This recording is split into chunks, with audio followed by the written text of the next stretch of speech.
Hello friends, मैं सविता सिंह आज कुछ नए टॉपिक के साथ डिस्कस करूंगी। कुछ नए और उसमें से फर्स्ट टॉपिक हमारा है सेक्स लिंकेज। तो आज हम लोग जानेंगे कि सेक्स लिंकेज क्या होता है। और इस पे मैंने अभी नेक्स्ट वीडियो जो इससे पहले की वीडियो थी उसमें बताया था कि जो ड्रोसोफिला है उसी को क्यों लिया था। जैसे मैंने पी के मटर जो पौधा था उस पर कंपेयर करके ड्रोसोफिला के बारे में कंपेयरिंग बताई थी, उसी के बारे में आज बताएंगे कि क्यों ड्रोसोफिला से क्या क्रॉस करवाया गया था। जैसे बटर के पौधे में करवाया जा रहा था, उसी तरह देखेंगे कि ड्रोसोफिला में कैसे क्रॉस कराया गया था। उसके बाद F1 जनरेशन में, F2 जनरेशन में क्या क्या हमें लक्षण मिले थे, ट्रेड्स मिले थे। ठीक है, तो सबसे पहले देखते हैं कि TH मॉर्गन थे 1910 मतलब कि 1910 में पहली बार ड्रोसोफिला मेलानोगास्टर में लिंग संलग्नता पाई गई थी। लिंग संलग्नता क्या है? जो सेक्स के बीच में लिंकेज है। मतलब जब पहले तो हम लोगों ने क्रॉस कराया था तो देखा था जो जीन्स होते हैं उसी के थ्रू देख रहे थे, चेंजेस आ रहे थे, कहीं लंबा पौधा, कहीं छोटा पौधा आ रहा था, कहीं गोल, कहीं श्रिंक, ये सारी चीज़ें देखी जा रही थी। लेकिन अब देखा गया जब ड्रोसोफिला का क्रॉस करवाया गया तो उसमें कुछ नया चेंज देखा गया। वही नया चेंज अभी हम लोग जब क्रॉस करेंगे तो देखेंगे।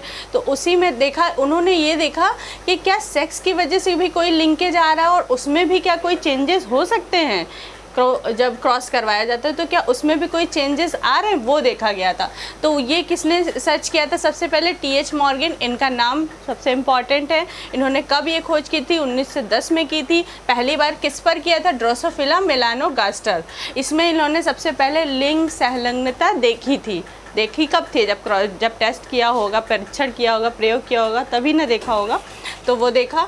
फिर उन्होंने देखा कि मॉर्गन ने नियमित लाल आंखों वाले ड्रोसोफिला के संवर्धन में एक सफ़ेद आंखों वाले नर को देखा जब वह प्रयोग कर रहा था।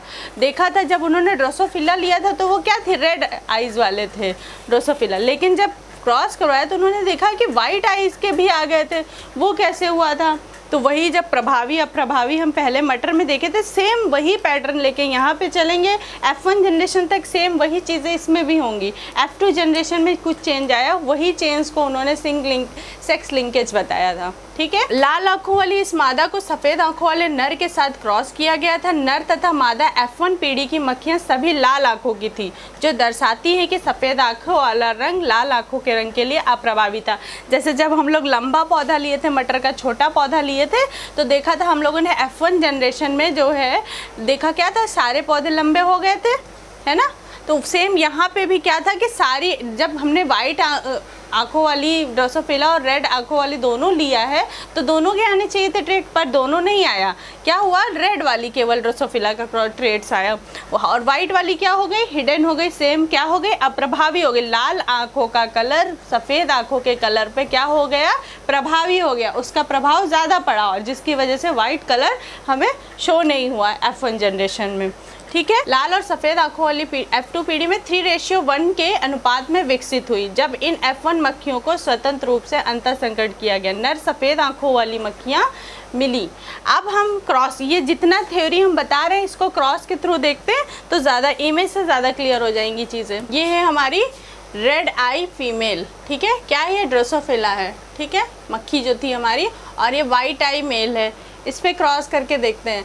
इसके जो हमारी फीमेल थी इसके लिए कैपिटल W लिया गया, और जो हमारा वाइट आई मेल था उसके लिए सिर्फ एक स्मॉल w लिया गया। ठीक है, अभी बताएंगे कि क्यों एक स्मॉल, क्योंकि जो ये XY होता है इसमें Y पे कोई एलेल्स नहीं पाया जाता है। जब हम स्टार्टिंग में पढ़ा रहे थे तो हमने बताया था, जब नेक्स्ट इससे पहले की जो वीडियो मेरी आई थी उसमें मैंने बताया था कि Y का इसमें सेक्स में कोई, हमारा इनका ड्रोसोफिला का कोई योगदान नहीं था, मैंने बताया था।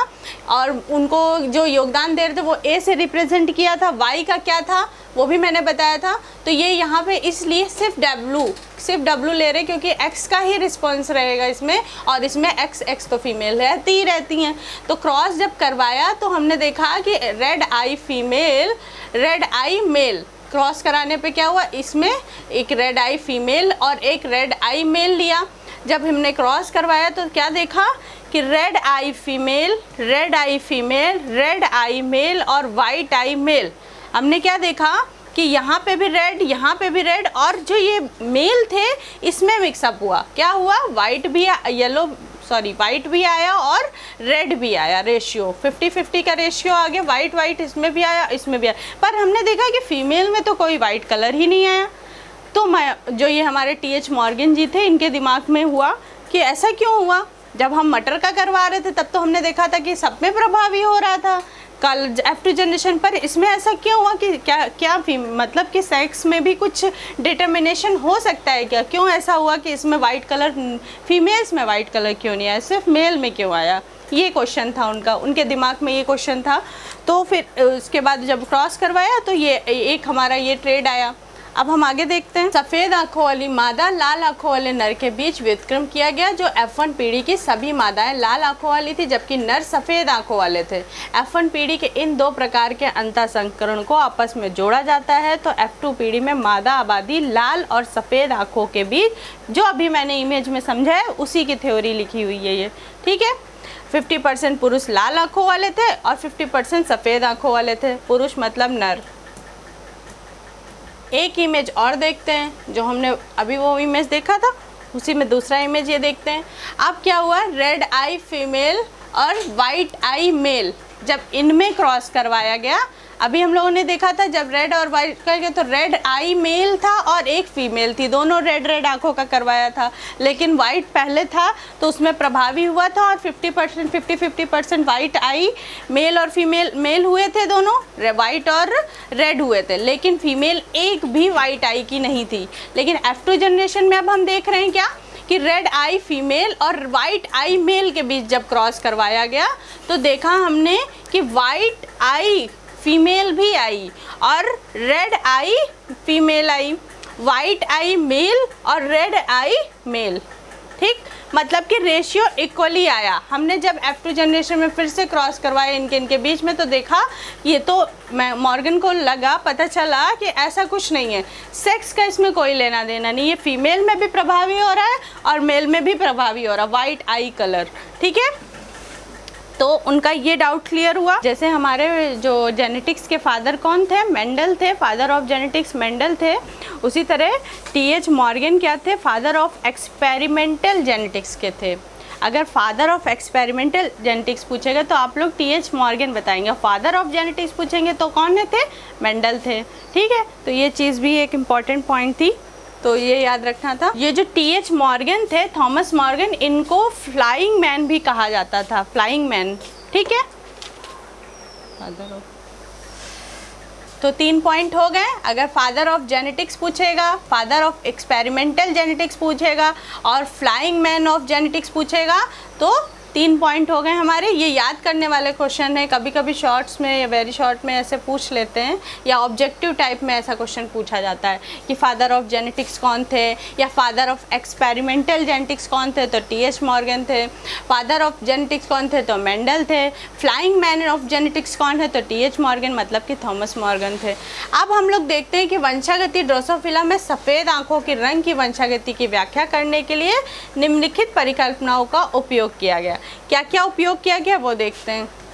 अब ये तो हमने इमेज से क्लियर करी चीज़ें कि F1 में क्या आया, वाइट कलर नहीं दिखा, फिर F2 जनरेशन में फिर से क्रॉस करवाया तो वाइट कलर की भी ड्रोसोफिला दिखाई दी, फीमेल्स, मेल तो दिख ही रही थी, फीमेल्स भी दिखाई दी। अब हम लोग देख लेते हैं कि इनकी व्याख्या कैसे उन्होंने की थी, कैसे ये चीज़ें सिद्ध की थी, प्रूफ कैसे हुआ था। नर में सफ़ेद आँखों के रंग के लिए जीन ड्रोसोफिला X गुणसूत्र में स्थित होता है। अभी ऊपर जब मैं इमेज बता रही थी तभी मैंने बोला था ना कि ये स्मॉल w क्यों लिया गया है, XY होता है, लेकिन इन्होंने देखो क्या इंपॉर्टेंट पॉइंट क्या है, X गुणसूत्र में स्थित होता है क्या, जीन किसका, ड्रोसोफिला का जीन X गुणसूत्र में होता है, ठीक है, Y पर नहीं होता है, ये एक इम्पॉर्टेंट है, ठीक है, Y पर नहीं है, सिर्फ किस पर है, X गुणसूत्र पे है, Y गुणसूत्र खाली होता है। इसीलिए जब वो इमेज हमने समझाई थी तो आपने देखा था ऐसे कुछ बनाया था, एक ही पे होता है, केवल X पे जीन होता है किसका, ड्रोसोफिला का, Y सिर्फ खाली होता है जिसमें आँखों के रंग के लिए कोई सामान्य एलील नहीं होता है, मतलब कि कलर के लिए सिर्फ X जो होता है मेल का वही केवल रिस्पॉन्सिबल होता है या फिर वही पार्टिसिपेट करता है कंपेयर टू फीमेल XX। बात समझ में आ रही होगी मैं क्या कहना चाह रही हूँ? बताना ये चाह रही हूँ कि वाई पे कोई जीन नहीं होता है, सिर्फ एक्स पे होता है, सिर्फ एक्स होता है जो वो भागीदारी करता है जब क्रॉस करवाते हैं या कलर जब हमारा आ रहा है वो, ठीक है। सफ़ेद आंखों वाली मादा ड्रोसोफिला में एक्स गुणसूत्र होते हैं। प्रत्येक में सफ़ेद आंखों के रंग के लिए जीन होता है। प्रत्येक संतान को सफ़ेद आंखों के रंग के लिए जीन वंशागति में मिलती है। बस यहाँ पे हमने मेल की बात की थी, यहाँ फीमेल ड्रोसोफिला, इसमें एक्स था तो इसमें यह बोल रहे हैं इस पे भी है जीन और इस पे भी है जीन। और बेचारा मेल क्या है, उसके पास सिर्फ एक्स के पास है, वाई के पास कोई भी जीन नहीं है। तो इसमें तो दोनों कर रही हैं काम और इसमें बेचारा एक काम कर रहा है। तो भाई जिसमें ज़्यादा चीज़ें होंगी तो वो ज़्यादा प्रभावी होगा ना, इसलिए फीमेल का कैरेक्टर ज़्यादा प्रभावी हुआ था और मेल का कैरेक्टर कम प्रभावी हुआ था, ठीक है। जैसा ऊपर देखा शंकर का अप्रभावी सफ़ेद आंखों का रंग जीन पिता से पुत्री को पारित किया जाता है। ये चीज़ तो सबको पता है कि ज़्यादातर जो फादर होते हैं उनका जीन किस में, डॉटर में आता है, और जो मदर होती है उनका जीन ज़्यादातर सन में आता है। सेम यहाँ पर भी वही प्रोसेस है। यह जीन पुत्रों को पुत्री द्वारा पारित किया जाता है। जैसे जैसे लक्षण पीढ़ी दर पीढ़ी गुजरता है ऐसा प्रतीत है कि यह लिंग इसे दूसरे लिंग में परिवर्तित क्रॉस है। दूसरे शब्दों में कहें तो लक्षण माँ से पुत्र को दिया जाता है लेकिन पिता से बेटे को नहीं दिया जाता है। कहने का मतलब समझ में आया? फादर और मदर, ठीक। फादर जो है वो जो अपना ट्रेट दे रहा है डॉटर को दे रहा है, और मदर जो यहाँ फादर मदर से ड्रोसोफिला मेल और फीमेल की बात कर रहे हैं, ठीक है। और जो ये हमारा सन है उससे जो ट्रेट आ रहे हैं वो किस में आएंगे, सन में आएंगे, ठीक है।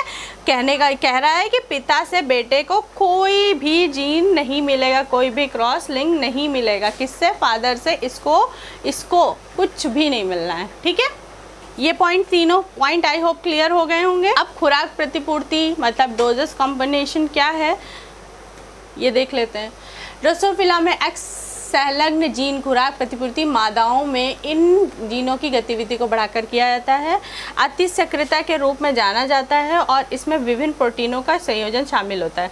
नरों में एक्स गुणसूत्र पर कई स्थानों से जुड़ते हैं जिससे जीन की गतिविधि दोगुनी हो जाती है। अब बताती हूँ मैं कि ये जो एक्स होता है इसमें कई जीन जब जुड़ते हैं तो जब एक्स फीमेल्स में और मेल में होता है, जब इसमें तो प्रोटीनों की जब चेन जुड़ेगी, लिंकेज जुड़ेगी तो क्या होगा भाई, उसकी एक्टिविटी तो फ्लो तेज हो जाएगा ना।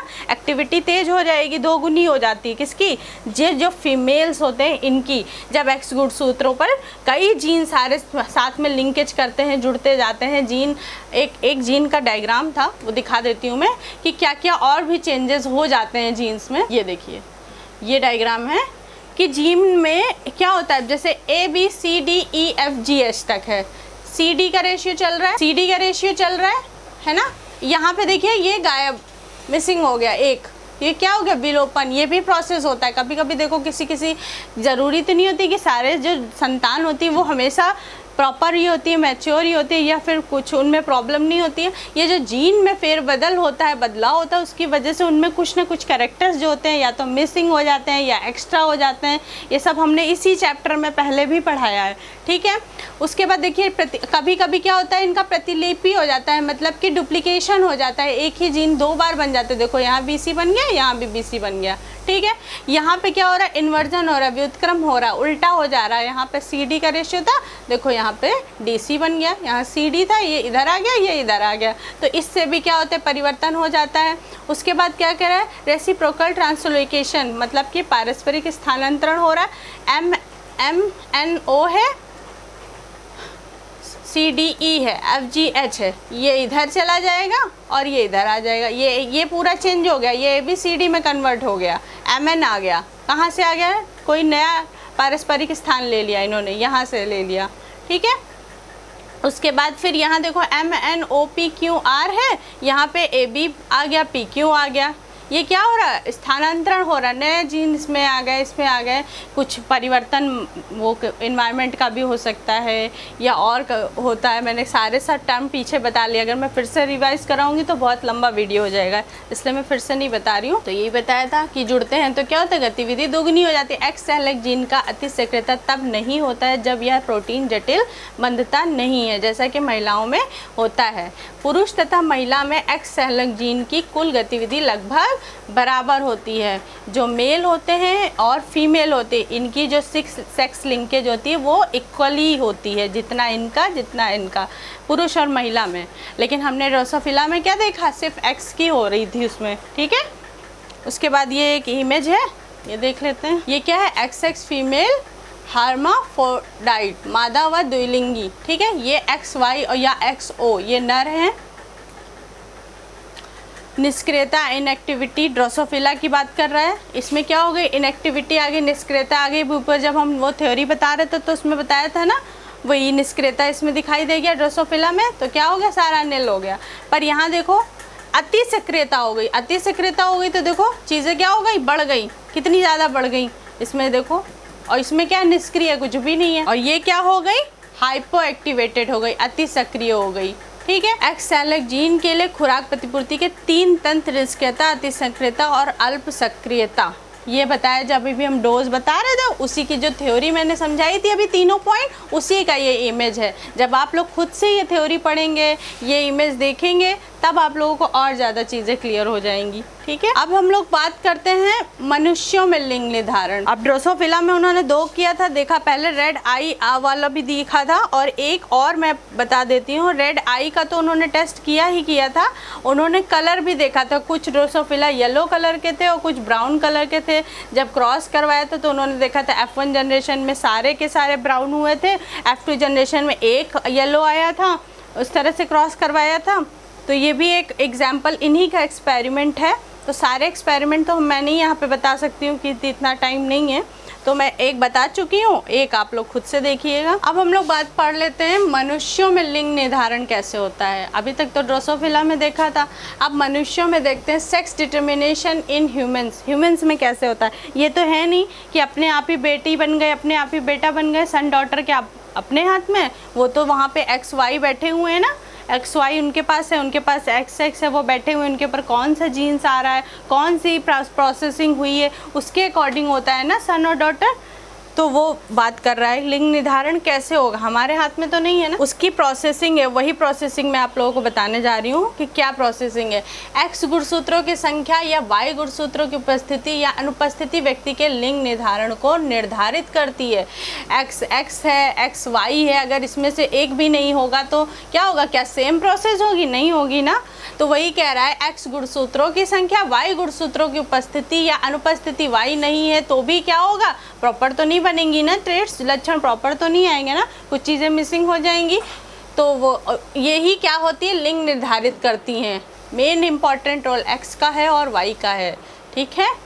ये लाइन समझ में आ गई। हाँ, और ये जो testis release testosterone which drive the develop of secondary sexual character in man, testis determining factor जो होता है इसको TDF बोलते हैं, produce by the SRY sex determining region of Y, ठीक है, which is found in mouse short arm of the Y chrome. ऐसा तो है नहीं, कोई भी परीक्षण होता है या कोई भी टेस्ट होता है तो ह्यूमंस पे थोड़ी ना डायरेक्ट होने लगता है। तो ये माउस पे करा गया था, तो उसका जो शॉर्ट आर्म था उसमें ये जीन पाया गया था, ठीक है।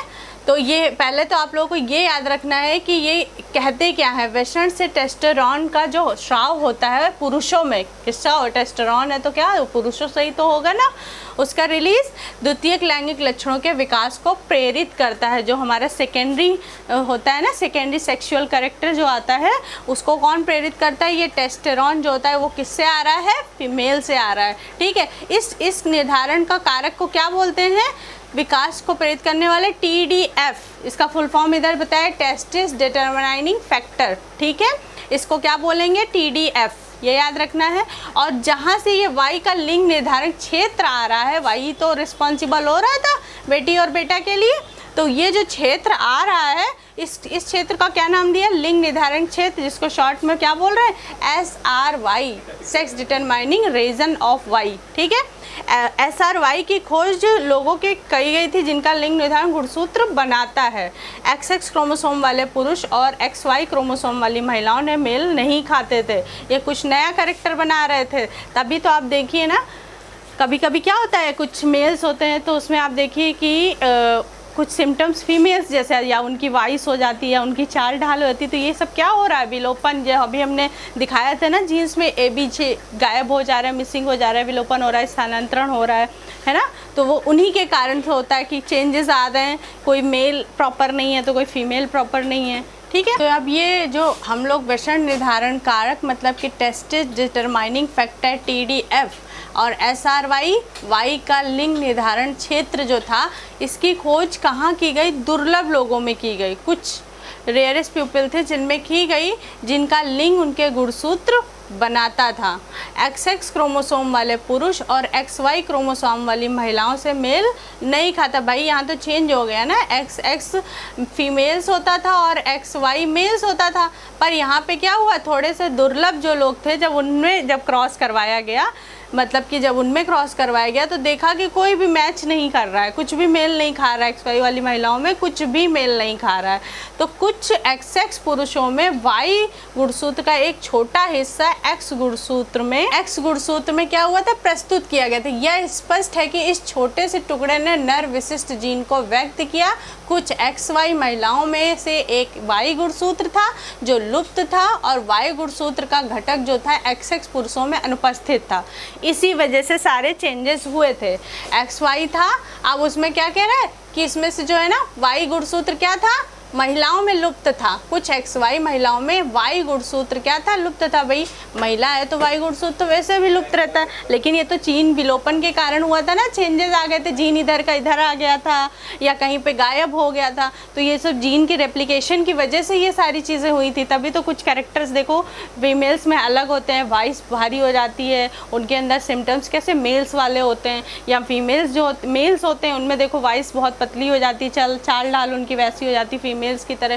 तो ये सब किसकी वजह से, जो जीन रेप्लिकेशन हो रहा है, जीन में जो चेंजेस हो रहे हैं, वही यहाँ पर मैं आप लोगों को समझा रही हूँ कि हो क्या रहा है। Y गुणसूत्र हिडन हो जा रहा है, कहीं X गुणसूत्र हिडन हो रहा है। तो जब हिडन हो रहा है, छोटा सा टुकड़ा आ रहा है, तो उसका प्रॉपर फंक्शनिंग कैसे हो पाएगी, फंक्शनिंग नहीं हो पाएगी तो क्या होगा, जो हमारी जो दूसरी पीढ़ी होगी उसमें क्या होंगे, उस तरह से संतानें नहीं होंगी ना जैसे प्रॉपर होनी चाहिए, उनमें चेंजेस आ गए। ये मैं इतनी देर से आप लोग, अब यही चीज़ ये थ्योरी में लिखी हुई है। वायु गुणसूत्र का एक विशिष्ट भाग आवश्यक है। आगे के शोध के अनुसार नर निर्धारित क्षेत्र SRY जीन पाया जाता है।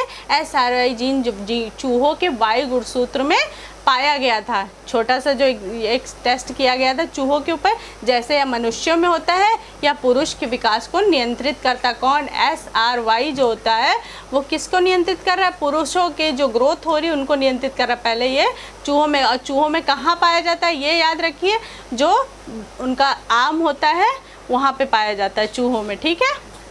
उसके बाद ये एक इमेज है, यही देख लीजिए, ये जाइगोट है, वाई है, SRY जीन्स है, और ये यहाँ पे भ्रूणीय जननांग में किया एम्ब्रियोनिक गोनेट्स, और ये फिर देखो ओवरी, और यहाँ पे क्या हो रहा है, थर्ड स्टेप क्या बन रहा है, 3 स्टेप बनेंगे इसमें।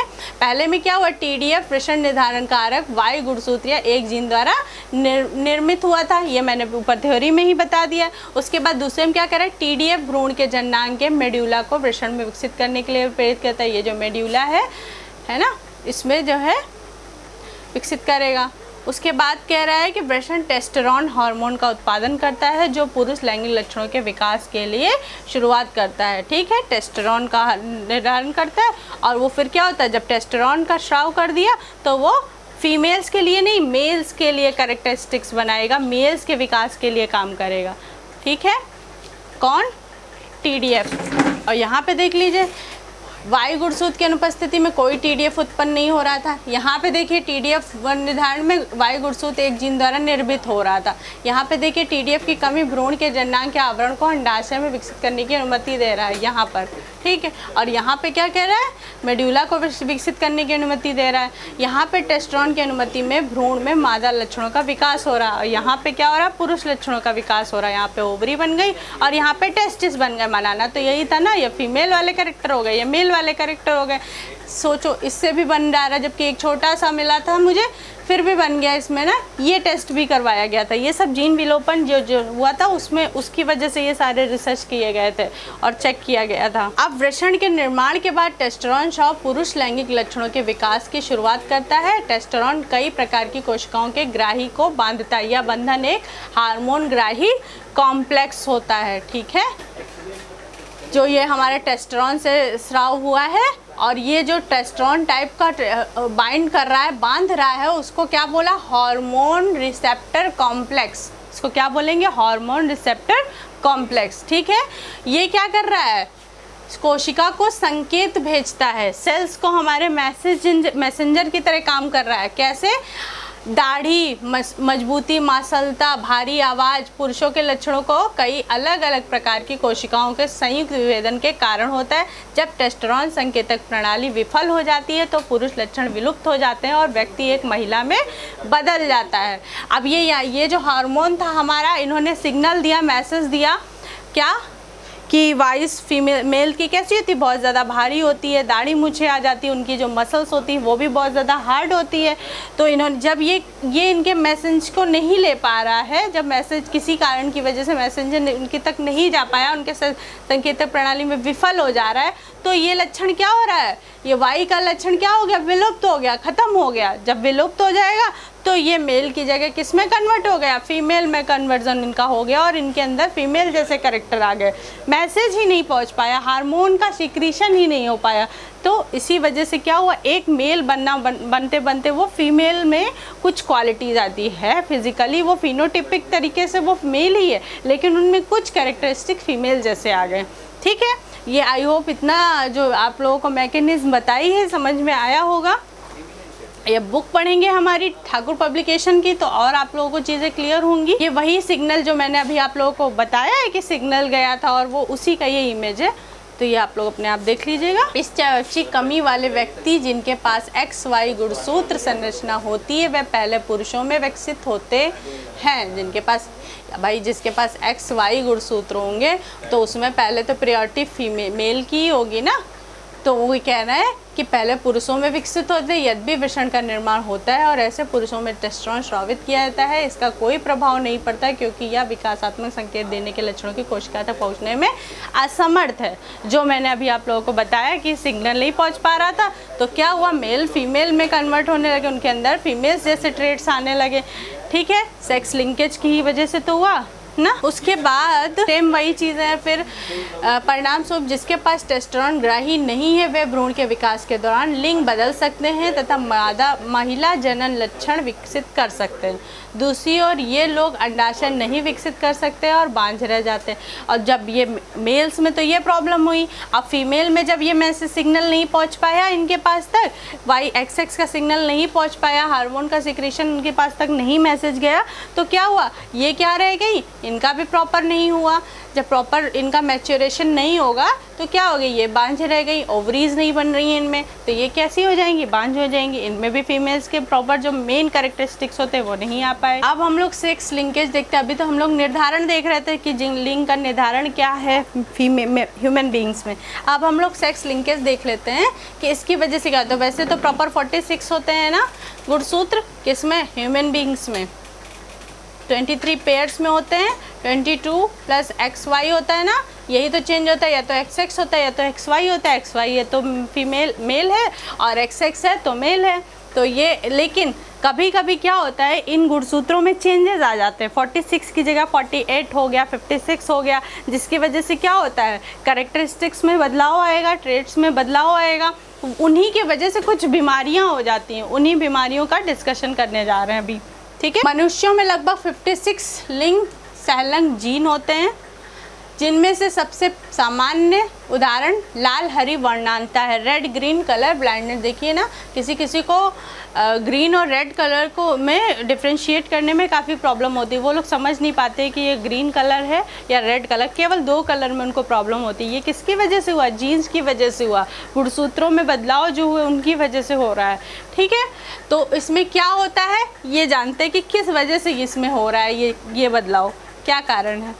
वर्णांता लिंग से संबंधित व्यक्तित्व लक्षण का एक उदाहरण। लाल हरे रंग की वर्णांता वाले लोग लाल और हरे रंग में फ़र्क नहीं बता पाते, मैं बता चुकी हूँ। असामान्य एक्स गुणसूत्र पर एक जीन के कारण होती है। हॉर्नर इनकी जांच करने वाले पहले व्यक्ति थे। कब किया था? 1876 में। किन्होंने किया था? ये हॉर्नर थे। इन्होंने जांच की थी कि आखिर सबको ग्रीन कलर और रेड कलर दिख रहा है, तो कुछ लोगों में ऐसा क्यों हो रहा है कि वो लोग ग्रीन और रेड नहीं जान पा रहे हैं? आखिर रीज़न क्या है? इनकी बॉडी में ऐसा क्या अलग चेंज है जो कि औरों से अलग है? तो इन्होंने अपना क्या किया था? एक्सपेरिमेंट किया था। किसने? हॉर्नर ने 1876 में। और फिर उन्होंने वर्णांता में समान दृष्टि अप्रभावी होती है। जो समान दृष्टि होती है वो अप्रभावी होती है। समान दृष्टि मतलब कि जो हमारी प्रॉपर नॉर्मल आइज़ है उनका कैरेक्टरिस्टिक्स नहीं हो पा रहा, उनमें बदलाव हो रहा है, तभी तो उनको ग्रीन और वाइट कलर में डिफरेंस करना नहीं समझ में आ रहा है। तो उसमें ये बताया था उन्होंने। अब अगर दो पेरेंटल हैं, फादर है और मदर हैं, है ना, अगर इनमें से किसी के पास भी ये प्रॉब्लम हुई, किसकी? Green red green colour blindness जो होता है, कलर ब्लाइंडनेस की प्रॉब्लम मेल और फीमेल में से किसी एक के पास होगी, तो ऑब्वियस सी बात है ना, जब हम लोगों ने शुरू से स्टार्टिंग से पढ़ रहे हैं, मेंडल के प्रयोग से जब से शुरू किया तब से पढ़ रहे हैं कि पेरेंटल का ट्रेट्स हमारे एक पीढ़ी से दूसरी पीढ़ी में आ रहा है, तो ऑब्वियस सी बात है जब डिजीज़ होगी तो वो भी तो आएगी ना एक पीढ़ी से दूसरी पीढ़ी में हमारे संतानों में। तो वो देखा गया कि किस में प्रभावी हो रहा है। अगर मेल्स में हो रहा है तो किस में जा रहा है? डॉटर में जा रहा है या सन में जा रहा है ट्रेड। और फीमेल्स में तो किस में जा रहा है? डॉटर में जा रहा है या सन में जा रहा है। ये एक्सपेरिमेंट किए गए और फिर देखा गया कि जो सामान्य महिला थी, मतलब कि नॉर्मल वुमेन थी, कलर ब्लाइंड मैन के साथ जब उनकी मैरिज करवाई गई, शादी करवाई गई, तो क्या देखा गया? सामान्य महिला वर्णांत पुरुष से विवाह करती है तो उनके बच्चे, मतलब कि पुत्रियां या पुत्रों की रंग दृष्टि सामान्य हुई। F1 जनरेशन में मैं बताई थी ना, प्रभावी नहीं हो पा रहा था लक्षण, उनका ट्रेड प्रभावी नहीं हो पा रहा था F1 जनरेशन में, तभी तो देखा था ड्रोसोफिला के उसमें क्या देखा था? कोई भी वाइट कलर की फीमेल नहीं आई थी, फीमेल आई जो थी वो नहीं आई थी वाइट कलर में। यहाँ पर भी यही हुआ कि जब शादी हुई तो जो F1 जनरेशन में बच्चे हुए किसी में भी कलर ब्लाइंडनेस की प्रॉब्लम नहीं थी, सारे बच्चे कैसे थे? नॉर्मल थे। हालांकि जब उनकी पुत्री की शादी, मतलब कि ये फीमेल ये मेल दोनों में से सामान्य क्या महिला में कोई भी कलर ब्लाइंडनेस नहीं था, लेकिन फीमेल्स में क्या थी? कलर ब्लाइंडनेस थी। हम छोटा सा सिंबल करके जब इन लोगों का शादी करवाई गई तो इनमें जो डॉटर और सन हुए तो दोनों नॉर्मल हुए, किसी में नहीं हुआ। लेकिन ये जब डॉटर की शादी हुई, किससे? उनकी पुत्री की शादी एक सामान्य पुरुष से होती है, तो उनके आधे पुत्र कैसे वर्णांत हो गए? डॉटर से। आप देखिए डॉटर से क्या हो रहा है? इनमें प्रभावी था ना लक्षण कहीं ना कहीं, क्योंकि फादर में यहाँ से आ रहा है और यहाँ से कहीं मदर है, और यहाँ इनके पास था ना, वर्णांत पुरुषों के पास था ना कलर ब्लाइंडनेस, मेल के पास था। तो मैंने स्टार्टिंग में भी बताया था ना कि मेल का ही कैरेक्टर किस में आता है? डॉटर्स में आता है, मतलब कि फादर का कैरेक्टर डॉटर में आ रहा है और मदर का कैरेक्टर किस में आता है? सन में आता है। ये जेनेटिक्स है। तो जब देखा कि इनके डॉटर में है, जब इनकी डॉटर में कहीं ना कहीं कैरियर था, रिसेसिव था, हिडन था, छिपा हुआ था, अप्रभावी लक्षण था उसके अंदर छिपा हुआ था। जब उनकी शादी कराई गई तो देखा गया कि जब भाई मदर से किस में आ रहा? डॉटर भी तो एक मदर ही बन चुकी है ना, उसका कैरेक्टर देखा गया कि सन में आया, किसकी? कलर ब्लाइंडनेस की। ठीक है, उनके आधे पुत्र कैसे हो गए? कलर ब्लाइंड हो गए, मतलब उनको ग्रीन और रेड कलर में डिफ्रेंशिएशन करना कठिन हो गया। दूसरे आधे सामान्य होते थे। हालांकि उनकी बेटियां सभी सामान्य थी। क्यों?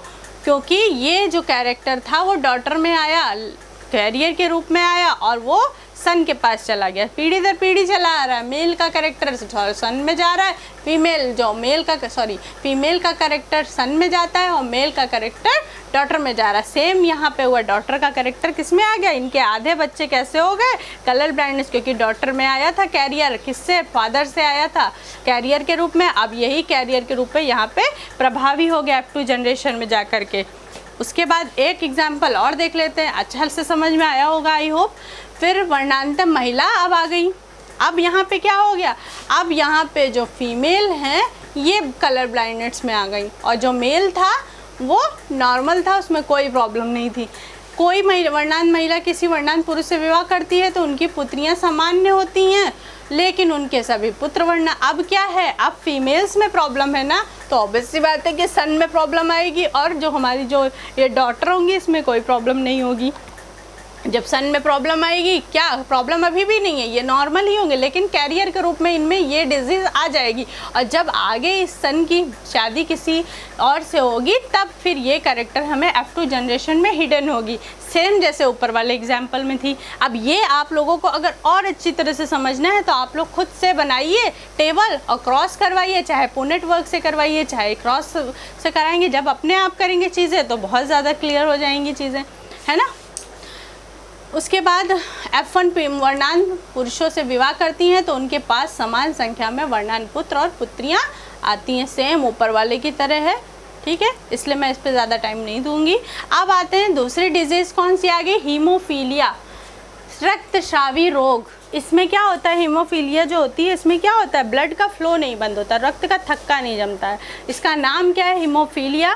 ब्लीडर डिजीज़ भी कहा जाता है, रक्तस्रावी रोग भी कहा जाता है इस डिजीज़ को, ठीक है। मनुष्यों में लिंग से जुड़ी वंशानुगति का एक और प्रसिद्ध उदाहरण क्या है, हीमोफीलिया। अभी क्या था, कलर ब्लाइंडनेस था। ये सब जेनेटिक डिजीज़ हैं। कभी कभी एग्जाम में ये भी पूछता है कि जेनेटिक डिजीज़ के एग्जाम्पल्स कौन कौन से, या ऑप्शन दे देता है, एक डिजीज़ जेनेटिक का देगा बाकी कुछ नॉर्मल देगा, और पूछेगा इनमें से कौन सी जेनेटिक डिजीज़ है। तो आप लोगों को जब पता होंगे नाम तभी तो जेनेटिक डिजीज़ टिक करेंगे। तो हम लोगों ने कलर ब्लाइंडनेस पढ़ा, दूसरा पढ़ते हैं हीमोफीलिया। एक्स गुणसूत्र पर एक उत्परिवर्ती जीन होता है जिसका नाम क्या है, एच है, ठीक है, म्यूटेट जीन जिसका नाम एच है, जिसको एच से रिप्रेजेंट करेंगे।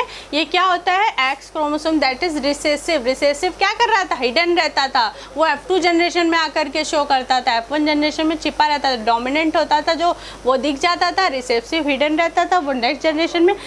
अगर आप लोग मेंडल के एक्सपेरिमेंट को बहुत अच्छे से समझेंगे ना तो उसी से सारी चेन जुड़ी हुई है, धीमे धीमे धीमे धीमे नीचे तक वही हम लोग पैटर्न लेके चल रहे हैं, और इसीलिए चीज़ें क्लियर हो जाएंगी। अगर आप लोगों ने मेंडल को अच्छे से नहीं समझा होगा तो हमारी जो पहली वीडियोस पढ़ी हैं उसको पहले समझिए। अगर आप लोग 20 से वीडियो देखेंगे तो आप लोगों को नई चीज़ें समझ में आएंगी। जब कॉन्सेप्ट क्लियर होगा स्टार्टिंग है तभी तो नीचे की चीज़ें समझ में आएंगी, है ना। तो अब इसमें क्या हो रहा है, एक म्यूटेट जीन है जिसका एच नाम है, ये जीन आया जिसकी वजह से बदलाव हुआ और ये हीमोफीलिया डिजीज़ हुई, ठीक है। अब ये डिजीज़ कैसे हो रही है, क्या चेंजेस आ रहे हैं वो देखते हैं। अब ये डिजीज़ क्या हुई, जो हेट्रोजाइगस प्यूपिल थे, हेट्रोजाइगस होमोजाइगस बताया था ना, मैं इसीलिए दोबारा अब नहीं बताऊंगी, बहुत बार बता चुकी हूँ ये टर्म। हेट्रोजाइगस क्या होता है, होमोजाइगस क्या होता है, हेट्रोजाइगस में ये और होमोजाइगस में ये। तो हेट्रोजाइगस में लोगों में क्या था, दबा रह गया था, हिडन था, और उन स्थिति के लोगों को प्रभावी करती जिनके पास ऐसे कारक की कमी थी, ठीक है। जिनके पास ये जो हेट्रोजाइगस थे किसी एक की ट्रेट की कमी होगी तो उसी को प्रभावी करेगा, उसी पे ये लक्षण हमारे दिखाई देंगे, है ना। जो रक्त को थक्का बनने से रोकता है, रक्त का थक्का जमाने वाले पदार्थ की कमी में हल्का सा कट या चोट लगने से लंबे समय तक रक्तस्राव होता है जिसके परिणाम स्वरूप मृत्यु हो जाती है। इसमें क्या होता है, कहीं से कट लग गया, अब वो ब्लड फ्लो होता जा रहा, तो जब बहुत ज़्यादा फ्लो हो जाएगा तो क्या होगा, डेथ हो जाएगी। तो अब यही बता रहा है, इस स्थिति में परिवार के केवल पुरुष सदस्यों को प्रभावित करती है। ज़्यादातर ये डिजीज़ किस में होती है, मेल्स में होती है। कौन सी, हीमोफीलिया की डिजीज़ ज़्यादातर अभी तक बताया गया है कि ये ज़्यादातर परिवार के केवल पुरुष सदस्यों को प्रभावित करती है। यदि एक हीमोफिलिक पुरुष समान महिला से शादी करती है तो उनकी सभी पुत्रियां वाहक होंगी, कैरियर होंगी। क्या होंगी, कैरियर होंगी।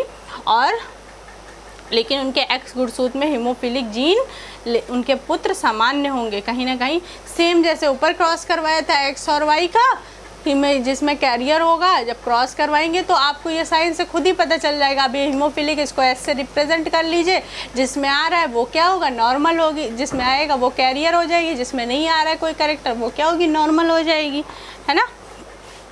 वही एग्जाम्पल यहाँ पर भी है, बस अपने आप फ्लो बनाना है, अपने आप फ्लो चार्ट बना के खुद करेंगे तो ज़्यादा आएगा। मैं यहाँ समझा दूँगी, थोड़ी देर बाद फिर दिमाग से निकल जाएगा।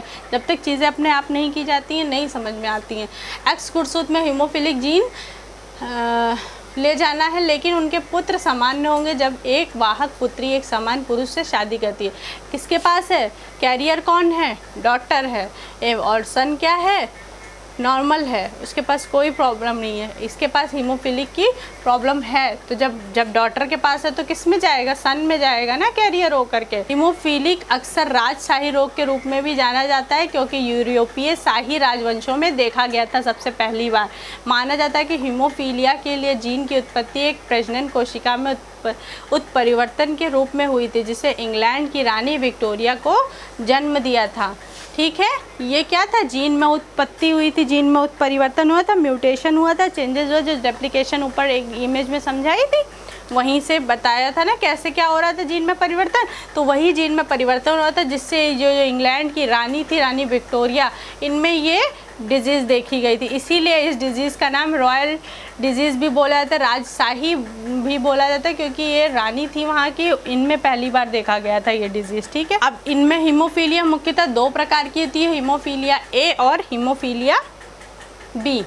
ठीक है, हीमोफीलिया जनरली 2 फॉर्म में होती है, हीमोफीलिया ए और हीमोफीलिया बी। ठीक है, it's the most common and the patients does not have anti haemophilic factor, AHF नहीं होता है इसमें, किसमें, इनके जो हीमोफीलिया ए होते हैं, पर ये साधारण डिजीज़ होती है, यह सबसे सामान्य है और रोगी में प्रति हीमोफिलिक कारक AHF नहीं होता है इसमें। और जो हीमोफीलिया बी है, it affected approximately 20% of patient, it is because the plasma thromboplastin component PTC is missing. इसमें क्या होता है, AHF मिसिंग था, एंटी हीमोफिलिक फैक्टर जो था वो मिसिंग था, और इसमें क्या मिसिंग है, हमारा प्लाज्मा थ्रोम्बोप्लास्टिन कंपोनेंट PTC इसमें क्या है, मिसिंग है। यह लगभग 20% रोगियों को प्रभावित करता है। ठीक है, इसमें क्या कमी होती है, पूछ सकता है कि भाई क्या रीज़न है, हीमोफीलिया ए जो होता है इसमें कौन सा फैक्टर जो होता है वो मिसिंग होता है, तो आप लोग बता देंगे anti haemophilic factor AHF missing होता है। अगर पूछ ले हीमोफीलिया बी में कौन सा फैक्टर मिसिंग होता है, तो PTC plasma thromboplastin component FPTS PTC जो होता है वो मिसिंग होता है। इसकी वजह से क्या होता है, रक्त का थक्का नहीं जमता है ना। जब हम लोग ब्लड चैप्टर पढ़ेंगे तो उसमें हम लोग आप लोगों को बताएंगे कि कौन कौन से ब्लड होते हैं, कौन कौन से टाइप होते हैं, कौन थक्का जमाने के लिए रिस्पॉन्सिबल होता है, कौन सा फैक्टर, सब चीज़ें जब ब्लड पढ़ेंगे तो उसमें देखेंगे। अब ये हम जो इतनी देर से इमेज में बता रहे थे उसी का एक, ये देखिए नॉर्मल वुमेन है और ये हीमोफिलिक पुरुष है। हीमोफीलिया H से रिप्रेजेंट किया, ये XX है और ये XY है, पर इनके X पे एक जीन है, H का क्या मतलब हीमोफीलिक का करेक्टर आ गया। जब इनमें क्रॉस करवाया तो देखो इनका H आया और इनका क्या हो गया, ये फैक्टर आ गया HS हीमोफीलिया का। इनका जब क्रॉस करवाया तो देखा कि फिर से एक फैक्टर आ गया, पर इधर देखो महिला से कोई फैक्टर नहीं, कि भाई महिला को है ही नहीं हीमोफीलिया तो कैसे आ जाएगा, फीमेल, ये तो मेल से करेक्टर आ रहा है ना। अब हमारी जो डॉटर्स हो गई, जितनी XX वाली थी, देखो सारी XX वाली, ये सब क्या हो गई, कैरियर हो गई, आगे की पीढ़ी में F2 पीढ़ी में ले जाएंगी किसको, इस हीमोफीलिया को लेके आएंगी डॉटर, क्योंकि डॉटर हमेशा फादर से पाती हैं। कोई भी जो जेनेटिक होता है वो सारी चीज़ें डॉटर को फादर से मिलती हैं। तभी तो देखो ज़्यादातर लोग बोलते हैं कि बेटियां जो होती हैं ज़्यादा फादर से अपने सिमिलर होती हैं, क्योंकि उनको बहुत सारे ट्रेट्स अपने जनरली फादर से मिलते हैं।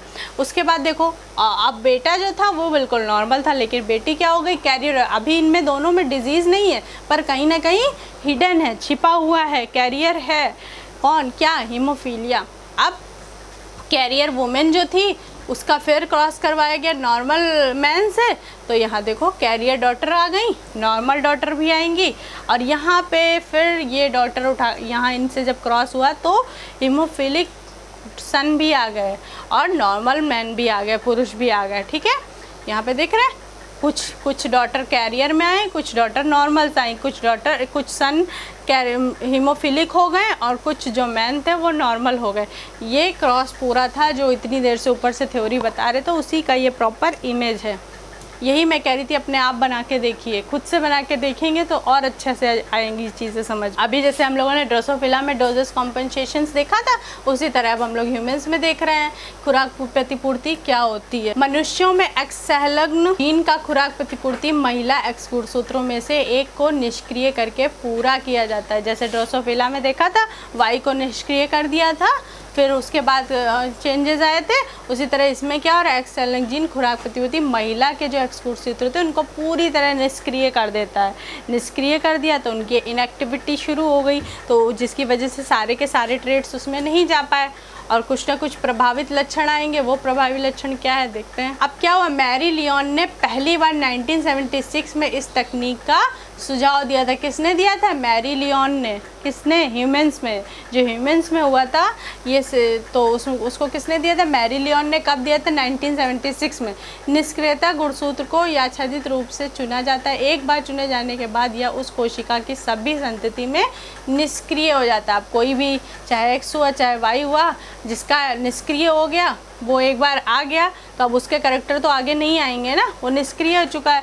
गर्भावस्था के 16वें दिन तक मानव भ्रूण में लिंग क्रोमेटिन निकायों की खोज की गई। 16वें दिन तक भ्रूण जब 16 दिन का हो गया तो उसमें क्रोमेटिन की जब खोज की गई तो मानवीय लक्षणों को प्रभावित करते हैं। तो देखा गया कि एक्स गुणसूत्र के कई मानवीय लक्षणों को प्रभावित करते हैं। जब ये एक्स और वाई था, जब भ्रूण था, एक्स रहा हो या एक्स वाई रहा हो, जो भी रहा हो, जब उनमें देखा कि 16वें दिन तक जब टेस्ट कराया गया तो देखा गया जो एक्स वाला था उसमें क्या हो रहा था, एक्स गुणसूत्र जो था उसमें मानवीय लक्षणों को क्या कर रहा था? प्रभावित कर रहा था। एक्स गुणसूत्र को कर रहा था प्रभावित।